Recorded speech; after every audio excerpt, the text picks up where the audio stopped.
we'll be making a quick mousse. I've got some white chocolate, which I'm going to melt in the microwave, and then I'm going to mix with some double cream and get things ready for piping. In case that you want to add some flavor, what you can do is to add a little bit of like banana or berries, a bit of cocoa powder or chocolate powder if you want to. If not, you can just keep it white chocolate and some double cream. So let's go to the microwave to warm up the chocolate. So I've melted the chocolate in the microwave. It took a minute overall, 30 seconds, and then I've stirred and I put another 30 seconds. Now I'm going to pour the double cream.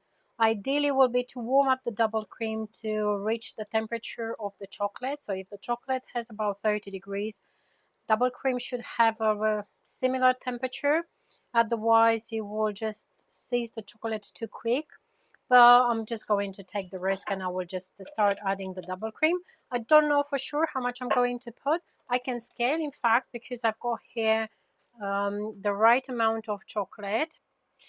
I usually just do it by the eye, but just for the sake of looking after the recipe and just following the guidance, I have to put 1 to 2, just trying to look for the unit, as I think it just doesn't show. Yeah, that's grams.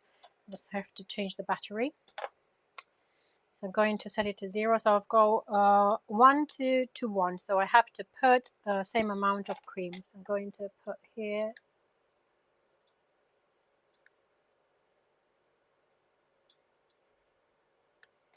In fact, I'm just trying to think. I'm not making a ganache, I'm making a mousse, so I have to put double amount of double cream. Just going to stir by hand.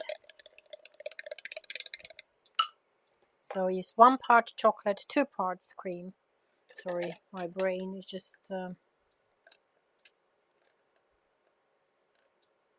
That's the reason why it's good to work with percentages. So then you can say if you want 150 grams of mousse, then you split that amount in 3. 1 part is going to be chocolate, 2 parts will be double cream, and so on. So it's easier to know the percentages, and you can adapt to the required amount.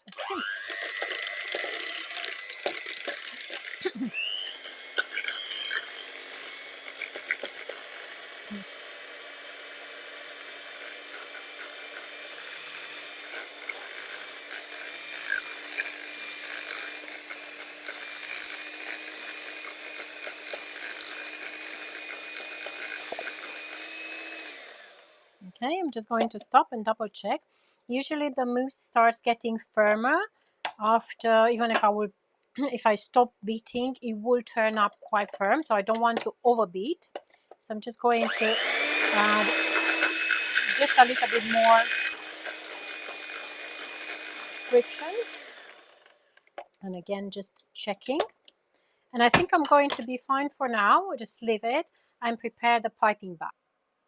So I've got now my piping bag, and I've got my piping nozzle, which is a 2D. Just going to place this inside of the bag, push that further down and cut the tip. What I really want to see is, based on different designs, how much mousse I'm going to use per cupcake, so that if I decide to make like 12 cupcakes, then I know for sure how much cream I have to prepare in advance. Just going to get another scale because this doesn't show the figures as accurate. In fact, it does show accurately, but it doesn't show the figures properly, so I can't really see what what that is. So we're just going to set this to 0 and then just open up the bag and get some of the mousse. Hopefully it's not going to be super soft. That's the reason why I only put a little bit at a time, because the mousse intends to be a bit softer. In case it is still too soft, put it in the fridge and wait for half an hour and it will be fine. Now I'm going to start with a rosette upright on the cupcake, going around for about 2 times. So that took about 20 grams of cream, and it just looks decent size. Just going to try one more. That's going to be the type of like the ice cream, going around and then right in the center. That's 25 grams, yeah.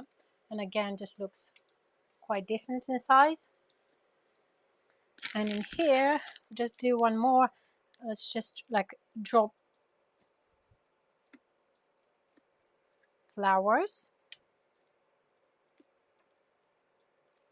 So that's 15. So between 15 grams and 25, you can pick whatever design you like, and then obviously prepare the right amount so that you don't have any